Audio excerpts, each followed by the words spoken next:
Hi friends అందరికి. ఈరోజు కూడా సేమ్ అంతే.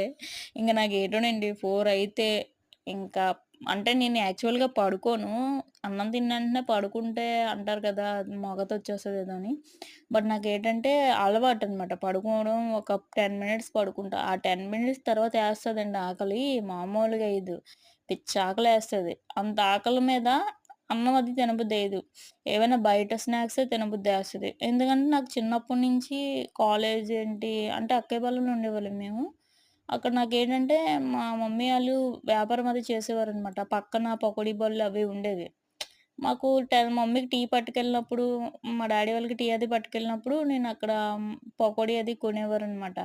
నాకలాగ అప్పటి నుంచి అలవాటయిపోయింది. ఇంక పెళ్లయ్యాక కూడా సేమ్ అదే కంటిన్యూ అయిపోతుంది. మానేయమన్నా రోజుకి ఒక రూ. 50 అంటే ఎవరికైనా ఇబ్బందే కదా! మానేద్దామని చూస్తున్నా. కానీ ఆకలి ఏం చేస్తాం? మన మన మాట వింటది గానీ, ఆకలి మన మాట వినదు గదా! అండ్ మీవేంటి స్నాక్స్ ఈరోజు?